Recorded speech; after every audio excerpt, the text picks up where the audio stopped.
పెంటలో ఉంది తప్ప దీంట్లో నాకు తెలిసి ఇక్కడ బీజేపీ కాంగ్రెస్ బీఆర్ఎస్ అనేటువంటి పేర్లు పక్కన పెడితే కేవలం రాజకీయ పార్టీల వల్లనే కదా హైదరాబాద్ క్రికెట్ అసోసియేషన్కి ఇంత చెడ్డ పేరు వస్తూ ఉంది. ఎందుకు పార్టీలన్నీ కూర్చోబెట్టి కేవలం క్రికెటర్స్ గానే చూడకుండా క్రికెటర్స్ మధ్యలో రాజకీయాలు లాగుతున్నది ఎవరు?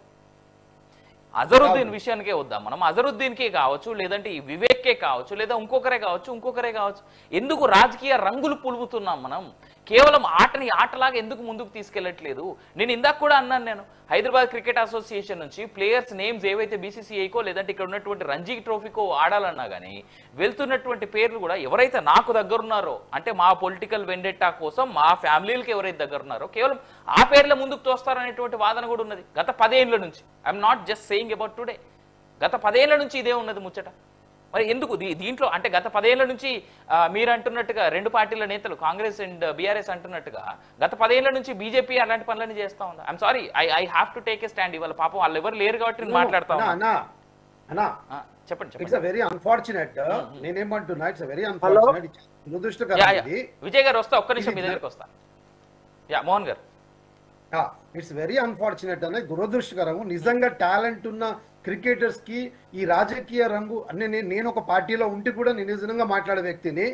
ఏ రాజకీయ నాయకుడు కూడా అక్కడ బృద్బలం లేకుండా వాళ్ళ ఇన్వాల్వ్మెంట్ లేనప్పుడు ఖచ్చితంగా టాలెంట్ అనేది బయటకు వస్తుంది. ఎప్పుడైతే రాజకీయ రంగు పూసినవో ఇలాంటివన్నీ అవుతుంది. నిజం వాస్తవం మీరు చెప్పిన దాంట్లో నేను ఏకీభవిస్తున్నా సోదరా. కానీ ఇక్కడ మళ్ళీ దీనికి ఒక పర్టికులర్ గా ఒక ఇది తీసుకురావాలి, ఒక గెజిట్ జీవోనా తీసుకొచ్చేసి క్రికెట్ కి రాజకీయాలకు ఎలాంటి సంబంధాలు లేకుండా చేస్తే మటుకు ఖచ్చితంగా ఫ్యూచర్ లో భవిష్యత్ తరాలకు స్వచ్ఛంగా టాలెంట్ నోడు ఆడగలుగుతాడు. ఇలాంటి సంఘటనలు పునరుత్థానం అవ్వవు. రైట్ మోహన్ గారు, I'll come back to again. నేను ఒకసారి విజయ్ గారి దగ్గరికి వెళ్తా. విజయ్ గారు, అయితే ఇప్పుడు మోహన్ గారితో నేను ఏకీభవిస్తున్నా. మోహన్ గారు చెప్పిన దాంట్లో ఒక న్యాయబద్ధమైన ఆలోచన ఉంది. ఇక్కడ ప్రాబ్లం ఏంది అని అంటే, అత్యంత ధనిక అసోసియేషన్ లో ధనం వచ్చే దాంట్లో హైదరాబాద్ క్రికెట్ అసోసియేషన్ ఉందండి. దాని మీద ఆధిపత్యం చెలాయించాలనే ఆలోచన విధానం ప్రతి పార్టీ నాయకులకు ఉంటుంది. దాంట్లో ఏం తప్పేం లేదు. బట్ ఆటను ఆటగా అంటే రాజకీయాలను ఒక ఆటగాళ్లకు అంటగట్టకూడదు. సరే, దానికి ఎన్నికలు ఉన్నాయి, దానికి ఒక సిస్టమ్ ఉంది, దాంట్లో మెంబర్షిప్ ఉంది, అవన్నీ ఉన్నాయి. వాటన్నిటిని సావధానంగా వండుకుంటూ అంతర్గతంగా వాల్యూస్ ను, మోరల్ వాల్యూస్ ను అతిక్రమించకుండా అంతర్గతంగా అవన్నీ సమస్యలు సర్దుమనిగే రాక ఉండాలి. కానీ ఈ మీడియాకి ఎక్కడం, ప్రజలకు తెలిసేలాగా చేయడం, తర్వాత ఎందుకంటే కాన్సన్ట్రేషన్ అనేది ఒక ఆటగాళ్ళకు కాన్సన్ట్రేషన్ ఉంటుందండి. ఎప్పుడు ఆటగాళ్ళు లక్ష్య ఛేదనలో ఉంటారు. వాళ్ళని డిస్టర్బ్ చేయాల్సిన అవసరం ఎప్పుడు కూడా హైదరాబాద్ క్రికెట్ అసోసియేషన్ పెద్దలకు ఉండకూడదు. ఎందుకంటే దాంట్లో ఉండే వాళ్ళు కూడా దాదాపు 80% ఆటగాళ్ళే ఉంటారు, సీనియర్స్. అంటే దీంట్లో ఒక చైర్మన్షిప్ అనేదే, చైర్మన్షిప్ రాజకీయ పార్టీలకు సంబంధించిన ఏ ఎంపీ ఏ ఎమ్మెల్యేనో అలాంటి వాళ్ళు ఉండాలనే ఆలోచన అదొక ప్రిస్టేజ్ ఇష్యూ. కాబట్టి ఆ ప్రిస్టేజ్ కోసం అని చెప్పి ఈ నాయకులందరూ పోరాటం చేస్తూనే ఉంటారు. అది కామన్. అది మనకు భారతదేశంలో విజయ్ గారికి మోహన్ గారికి నేను ఒక మాట అడుగుతా ఉన్నా. రాజకీయాల్లో ఎవరెవరికైతే టికెట్లు రావు, అంటే జనరల్గా ఎమ్మెల్యేకో ఎంపీకో లేదంటే కార్పొరేషన్ చైర్మన్ల పదవులో రాని వాళ్ళందరికీ కూడా ఈ పొలిటికల్గా ఉన్నటువంటి రాజకీయ నాయకులందరికీ అవేవో గృహాలు అంటారు కదా, అలా గుళ్ళు, పునరావాస కేంద్రాలుగా గుడులు, ఆ తర్వాత స్కూళ్ళు, ఇవాళ స్పోర్ట్స్, ఇయేనా సార్? ఇదేనా? అంటే మనం ఎటుపోతున్నాం అంటే రాజకీయ నాయకులకి కేవలం పునరావాస కేంద్రాలుగానే గుళ్ళని తర్వాత స్పోర్ట్స్ ని మనం చూద్దామా దేశవ్యాప్తంగా? ఇప్పటికే అంటే very very unfortunate. Let me complete this one particular statement. ఇంకొక బాధాకరమైన విషయం ఏంటంటే, మనకంటే చాలా చిన్న చిన్న దేశాలు, అటు ఏషియా కప్స్ లో కావచ్చు, ఒలింపిక్స్ లో కావచ్చు, లేదంటే ఏదైనా ఇంటర్నేషనల్ క్రీడలు ఏది జరిగినా సరే భారతదేశంలో 130 కోట్ల మంది జనాలు ఉన్నారు, కానీ ఒక్కటేనా మెడల్ మనకని మనమే బాధపడతామే.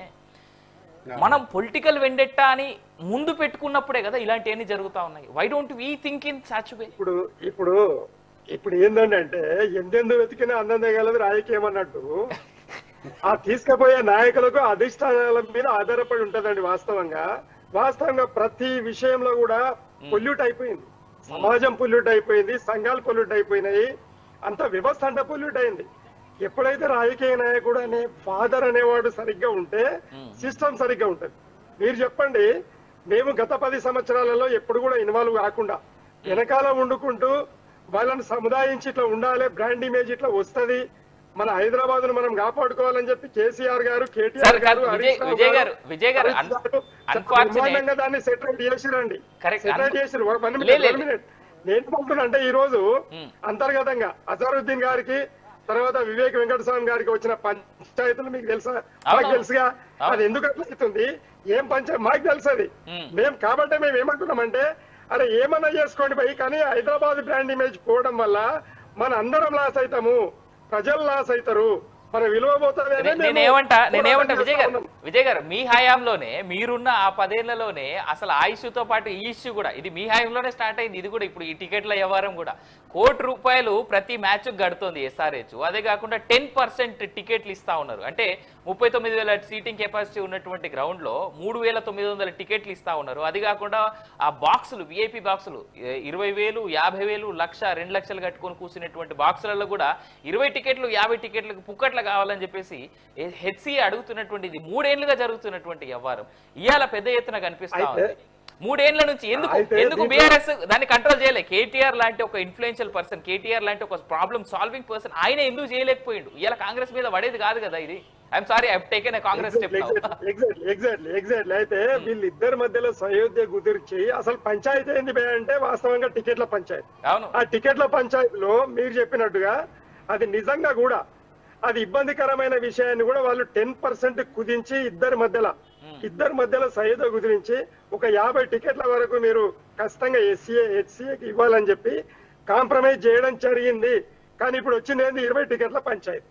వాళ్ళు 30 ఇస్తామనంటే వీళ్ళు 20 అంటే 50 మనకు అగ్రిమెంట్ అయింది కదా, మీరు 50 టికెట్లు ఇచ్చేదాకా కాదు అనేది హెచ్సిఏ వాదన.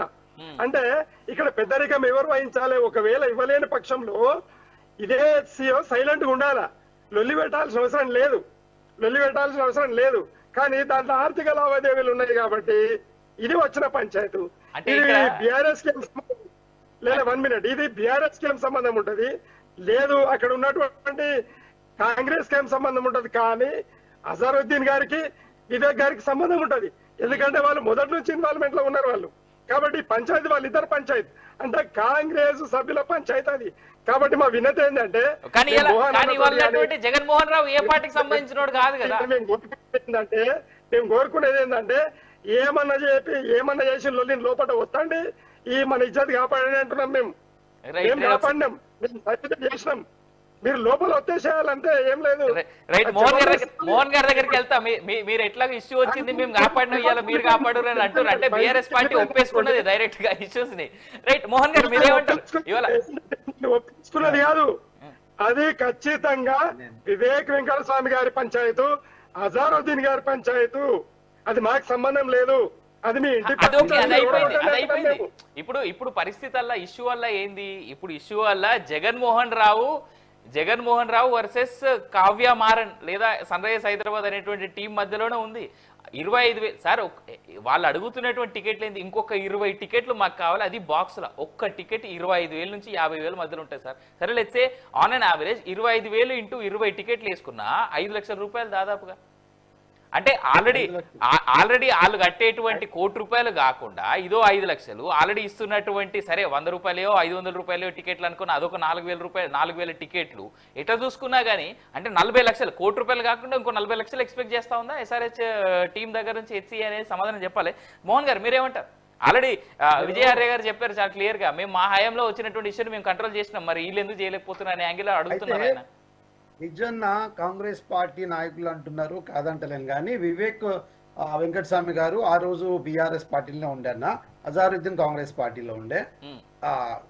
సారీ టు కరెక్షన్ దిస్, ఓకేనా? అయితే అన్న వినొచ్చింది అన్నమాట, వినొస్తుందా? వినిపిస్తుంది మా నాయకుడు అయినందుకే అజార్ గారి మధ్యలో వివేకన్న మధ్యలో సయుద్ధ గురించి ఒక సెటరేట్ చేసిన విను. ఇప్పుడు మీ బాధ్యత, ఇద్దరు నాయకులు మీ పార్టీలో ఉన్నారు కాబట్టి మా రిక్వెస్ట్ ఏంటంటే మీరు ఏమన్నా చేసి ఇజ్జత్ కాపాడు అంటున్నాము.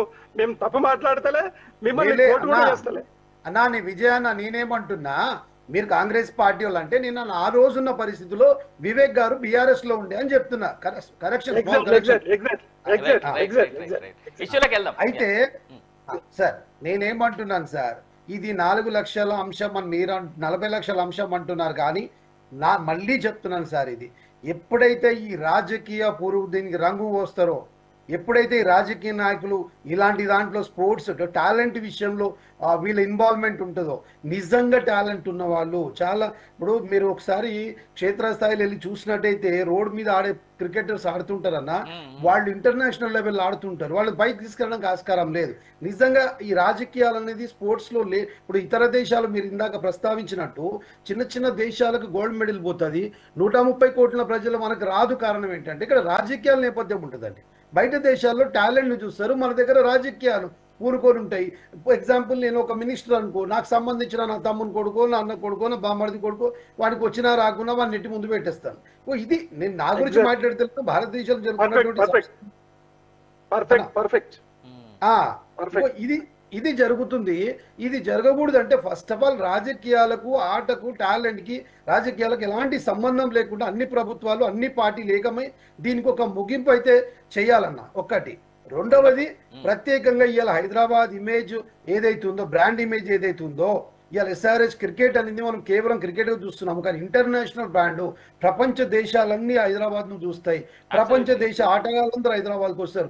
తద్వారా టూరిజం పెరుగుతుంది, తద్వారా ఇన్కమ్ పెరుగుతుంది, తద్వారా వ్యాపారాలు పెరుగుతాయి, తద్వారా ఎన్నో రకాలుగా హైదరాబాద్ అభివృద్ధి చెందుతుంది, దీనిలో కల్చర్ పెరుగుతుంది. కాబట్టి ఒక్కదానికి ఒకటి మన చైన్ లాగా ముడిపడి ఉంటుంది. కాబట్టి ఒకటి డ్యామేజ్ చేస్తే ఎంటైర్ తెలంగాణ సిస్టమ్ అంతా డ్యామేజ్ అవుతుంది. కాబట్టి ఇదంతా నేనేమనుకుంటున్నా అంటే కొంతమంది శక్తులు దీని కూడా పనిచేస్తున్నాయి అనేది నా వ్యక్తిగత భావన.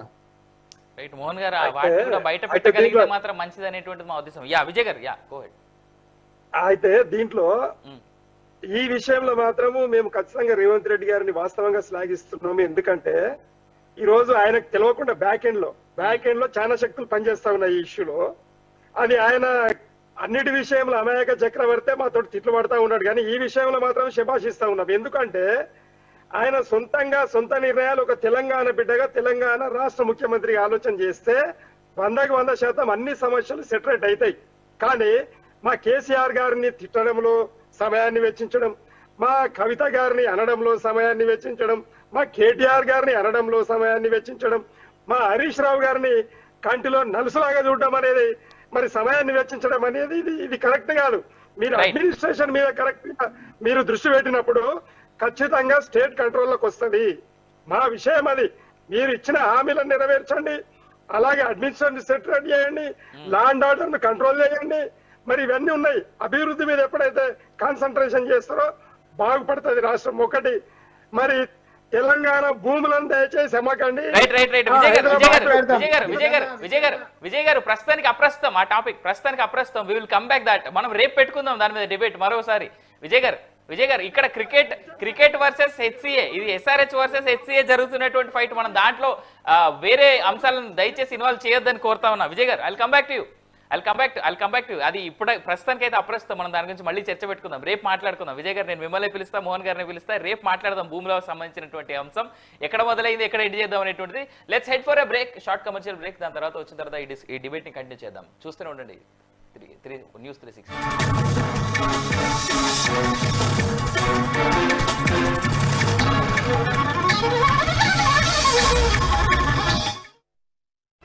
ఇంటర్ ఎంఈసీ చదివే విద్యార్థులకు సుమారుగా 1000 గంటలు సిఏ ఫౌండేషన్ బోధిస్తున్న విద్యా సంస్థ. ఇతర విద్యా సంస్థల్లో చదివే విద్యార్థులను అడిగిన తరువాతే మాస్టర్ మైండ్స్ లో చేరండి.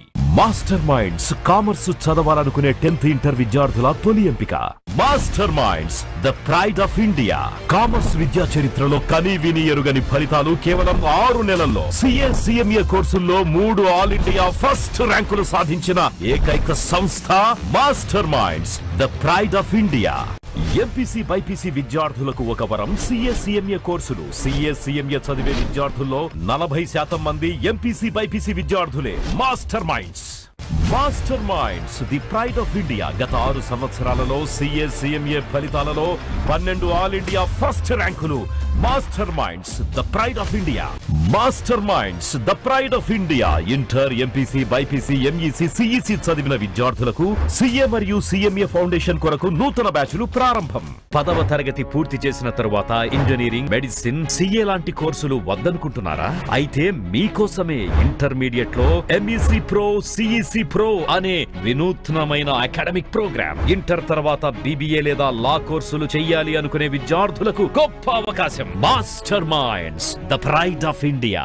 గత 18 సంవత్సరాలుగా 100% ఉత్తీర్ణత సాధిస్తూ 10వ తరగతి, ఇంటర్మీడియట్, MPC, BPC, CEC మొదలగు కోర్సులను మరియు Nagarjuna university, Andhra university distance education, BA, BCom, BSc, MBA, MCom, MCA, MSc మొదలగు కోర్సులను, హోటల్ మేనేజ్మెంట్, బీటెక్, డిప్లొమా కోర్సులకు కన్సల్టేషన్ చేయబడును.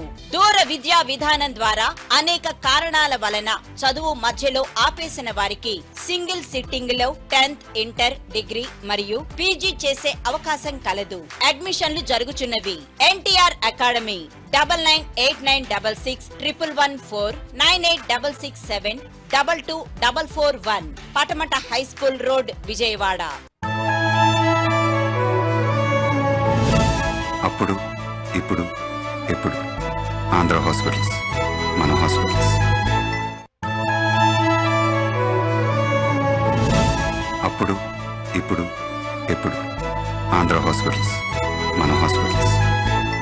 గత 18 సంవత్సరాలుగా 100% ఉత్తీర్ణత సాధిస్తూ 10వ తరగతి, ఇంటర్మీడియట్, MPC, BPC, CEC మొదలగు కోర్సులను మరియు Nagarjuna university, Andhra university distance education, BA, BCom, BSc, MBA, MCom, MCA, MSc మొదలగు కోర్సులను, హోటల్ మేనేజ్మెంట్, బీటెక్, డిప్లొమా కోర్సులకు కన్సల్టేషన్ చేయబడును. దూర విద్యా విధానం ద్వారా అనేక కారణాల వలన చదువు మధ్యలో ఆపేసిన వారికి సింగిల్ సిట్టింగ్ లో 10th, ఇంటర్, డిగ్రీ మరియు PG చేసే అవకాశం కలదు. అడ్మిషన్లు జరుగుచున్నవి. NTR academy 9989661114 986667 22441 Patamata high school road, Vijayawada.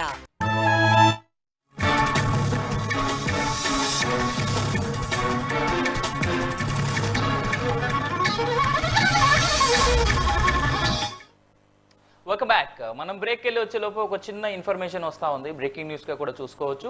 Already government HCAకి చాలా క్లియర్గా ఇన్స్ట్రక్షన్స్ ఇచ్చినట్టుగా తెలుస్తుంది. అఫ్కోర్స్ రేపు ఉదయం పూట DG విజిలెన్స్ ఎంక్వైరీకి జగన్మోహన్ రావుని పిలవడం అయితే జరిగింది. అయితే ప్రభుత్వం HCAకి ఇచ్చినటువంటి గైడెన్స్ ఏంటి?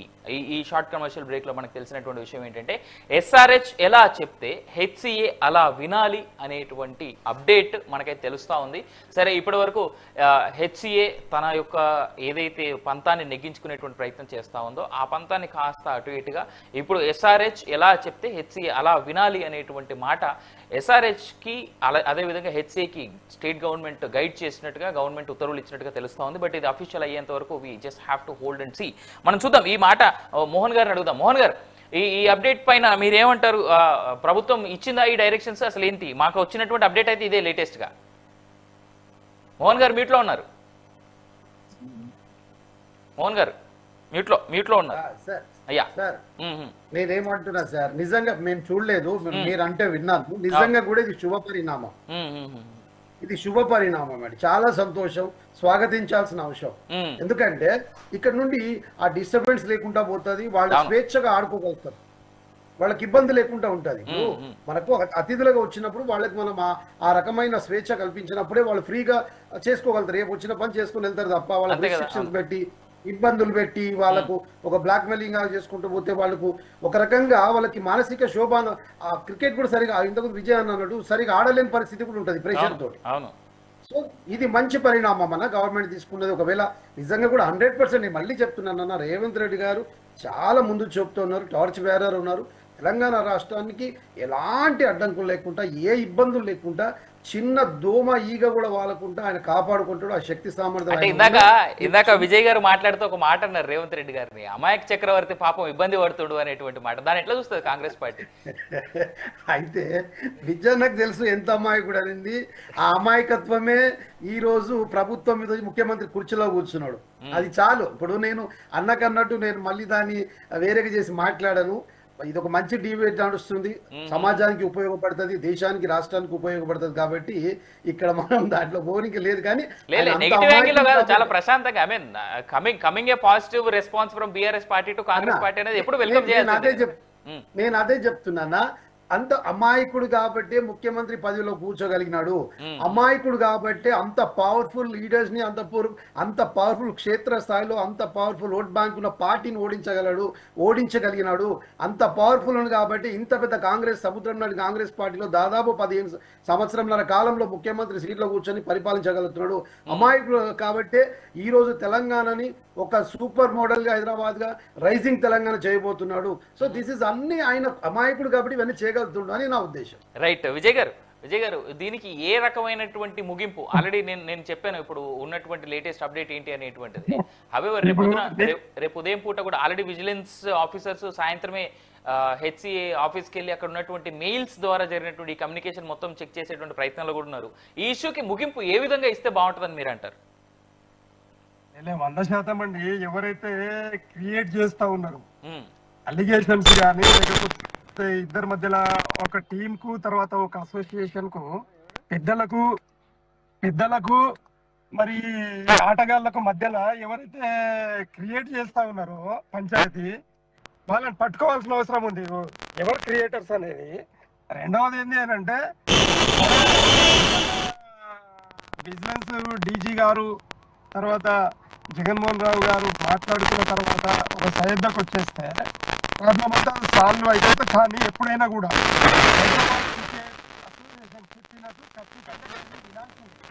అది వాస్తవం. ఎందుకంటే దట్ ఈస్ ద మదర్ ఆటగాళ్ళకు మదర్ బోర్డ్ ఎవరు? విజయ్ గారు మీ సైడ్ నుంచి ఆడియో చాలా డిస్టర్బెన్స్ వస్తుంది. విజయ్ గారా మోహన్ గారు నాకు తెలీదు, మైక్ లో మాత్రం చాలా డిస్టర్బెన్స్ వస్తుంది. ఒకసారి చెక్ చేసుకోరా.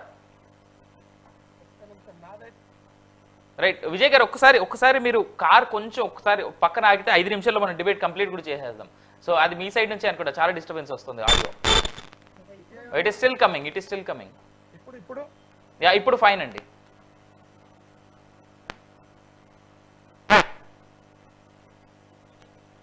విజయ్ గారు సైడ్ నుంచి అనుకుంటా disconnection. Mohan garu oh it is coming from your end. Mohan గారు మీ సైడ్ నుంచే వస్తుంది ఆ ఆడియో డిస్టర్బెన్స్ అనుకుంటా నాకు తెలిసి. ఇప్పటి వరకు లేదు ఇన్ఫాక్ట్. రైట్ మోహన్ గారు, దీనికి ఎండ్ కార్డ్ ఎలా వేయబోతుంది కాంగ్రెస్ పార్టీ? ఎండ్ కార్డ్ ఏ విధంగా వేయబోతుంది కాంగ్రెస్ పార్టీ దీనికి, ఈ ఫైట్ కి? మోహన్ గారు ఓకేనా సార్, వినొస్తుందా? ఇప్పుడు క్లియర్ గా ఉందండి. Please go head. Hello Vijay గారు సారీ అందుకని నేను కట్ చేసి మళ్ళీ ఆన్ చేసిన మీకోసమే. ఇప్పుడు క్లియర్ ఉంది. Okay right. అయితే ఇప్పుడు ఏందనంటే రాష్ట్రం యొక్క విలువ మాత్రమే మనకు ప్రస్తుతం ముఖ్యం ఉంది కాబట్టి. విజయ్ గారు still disturbance coming sir, please. మీరు నాకు తెలిసి మీరు ఏదైనా కనెక్ట్ చేశారా విజయ్ గారు? మదర్ బోర్డ్ మాట వినాల్సిందే, కానీ ఏమైనా సమస్యలు. విజయ్ గారు మీ సైడ్ నుంచి చాలా డిస్టర్బెన్స్ వస్తుంది. మళ్ళీ ఒకసారి డిస్కనెక్ట్ చేసి కనెక్ట్ అవ్వండి, అది బెటర్ సజెషన్ నా సైడ్ నుంచి. రైట్, ఒకసారి మోహన్ గారి దగ్గరికి వెళ్దాం. మోహన్ గారు, ఫైనల్ గా మీరు ఎలా దీనికి ముగింపు కార్డు వేసేటువంటి ప్రయత్నం చేస్తుంది? మోహన్ గారు విజయన్న, ఇప్పుడు మీరు అన్నట్టుగా మదర్ బోర్డ్ హెచ్సిఏకి కొద్దిగా పవర్స్ ఇచ్చింది కాదు, కానీ ఇప్పుడు అన్న చెప్పిన విషయం ఏంటంటే SRH కి కొద్దిగా పవర్స్ ఇచ్చి వాళ్ళు చెప్పినట్టు వినండి అన్నట్టు నేను విన్నాను. SRH కి ఎట్లా పవర్స్ ఇస్తారు? మ్యాచ్లు జరిగేటువంటి సందర్భంలో SRH ఏ విధంగా చెప్పి ఎన్ని టికెట్స్ ఇస్తే అన్ని టికెట్స్ కి మీరు క్లియర్ లెక్కల ప్రకారము మ్యాచ్లు జరిగేలా చేయండి, అంతే తప్ప మీరు వాళ్ళు బెదిరించొద్దు అనేటువంటి యాంగిల్లో ప్రభుత్వం చెప్పింది అన్నట్టుగా మనకు కూడా సమాచారం. అనుకుందాం ఇంతకు ముందు అయోధ్యలో 10% సీట్లు ఏవైతే ఉన్నాయో 50 సీట్లకు మేము 30 ఇస్తాము అంటే ఖచ్చితంగా ఎస్సీఏ ఒప్పుకోవాల్సిన అవసరం ఉందండి. ఒప్పుకోవాలి. వాళ్ళకి ఎక్కువ ఇబ్బంది కల్పించాల్సిన అవసరం లేదు కదా. వాళ్ళ పరిస్థితులు ఏందో, వాళ్ళ ఆర్థిక లావాదేవీలు ఏందో వాళ్ళను కూడా పట్టించుకోవాల్సిన అవసరం ఉంది కదా. నేను చెప్పినట్టే వినాలి, నేను అడిగినంత 100 సీట్లు ఇవ్వాలి, 50 సీట్లు ఇవ్వాలని వీళ్ళు డిమాండ్ చేయాల్సిన అవసరం కూడా లేదండి. 30 వాళ్ళు ఇస్తామన్నప్పుడు 50 వాళ్ళు అడిగినప్పుడు 40 కాడికి ముఖ్యమంత్రి గారు సయుధ కుదిరించాలా ఇద్దరి మధ్యలో. పోయేదేముందండి. కాబట్టి ఇలాంటి చిన్న చిన్న ఇష్యూస్ ఇవి. కాబట్టి దీన్ని ఖచ్చితంగా ముఖ్యమంత్రి గారు దీన్ని అధిగమించి వాళ్ళిద్దరి మధ్య ఏకత్వాన్ని తీసుకొస్తాడనే ఒక నమ్మకం ఉంది. రెండవది ఏంటంటే ప్రత్యేకంగా వీళ్ళిద్దరి మధ్యలో గొడవలకు కారణాలు ఏంటి అనేది ప్రజలకు చెప్పాల్సిన అవసరం ఉంది. ఎందుకంటే ఇంకోసారి ఎవరు కూడా పుల్ల పెట్టకుండా ఉంటారు వాళ్ళిద్దరి మధ్యలో. అది రాజకీయ నాయకులా, లేకపోతే అడ్మినిస్ట్రేటర్సా, లేదంటే దాని మీద బతికేటటువంటి, మీకు ఇంకొక కోణం చెప్తాను, దాని మీద బతికేటటువంటి కొందరు ఉంటారు. ఏంది మన రాయుళ్ళు అంటారు కదా, దాన్ని పాడతారు చూడండి, పాట పాడతారు. ఏంటది? ఆక్షన్ ఏదోనండి, రావట్లే. ఆక్షన్ అది పాట పాడే వాళ్ళు కూడా దాని మీద ఉంటారు. అంటే ఈ టీం ఓడిపోతుంది, ఆ టీం ఓడిపోదు, లేదంటే ఈయన 100 కొడతాడు, లేదంటే ఈయన డక్అవుట్ అవుతాడు.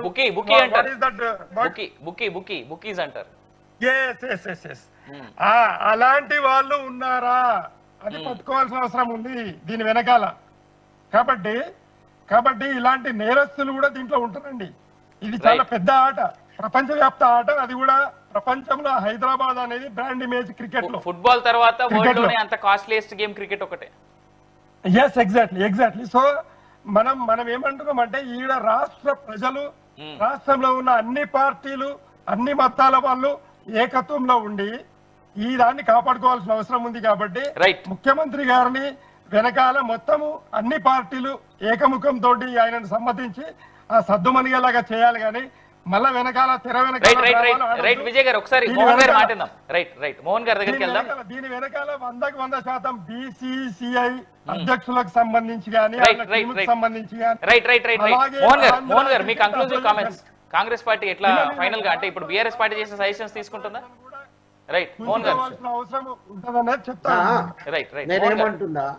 నేనేమంటున్నా first of all I'm very happy to listen. మీరేమైతే ఈ SRH కి అయితే ఫ్రీ హ్యాండ్ ఇచ్చిరో నిజంగా శుభ పరిణామం అన్న.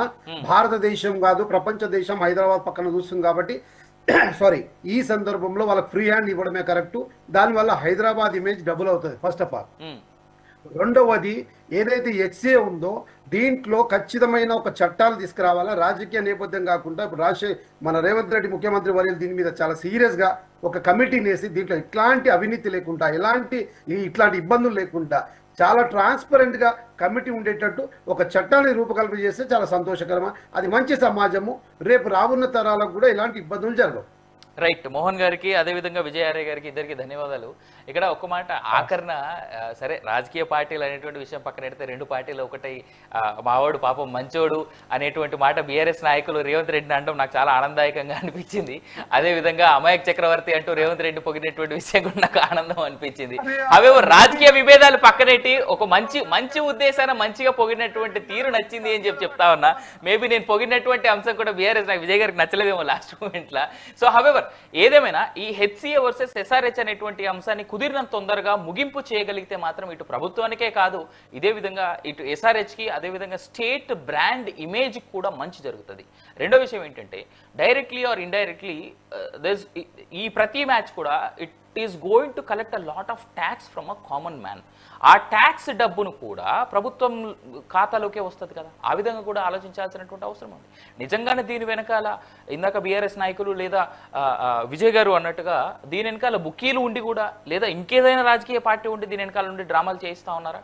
తేల్చాల్సినటువంటి బాధ్యత ప్రభుత్వం పైనే ఉంది. చూద్దాం ఏం జరుగుద్ది అనేటువంటిది. బట్ ఏదేమైనా మనకు వచ్చినటువంటి సమాచారం ప్రకారం SRHకి ఫ్రీ హ్యాండ్ ఇవ్వడం అనేటువంటిది వాళ్ళ మ్యాచ్ జరుగుతున్నటువంటి టైంలో అదే కనుక నిజమైతే అంతకంటే ఆనందదాయకం ఇంకోటి లేదు.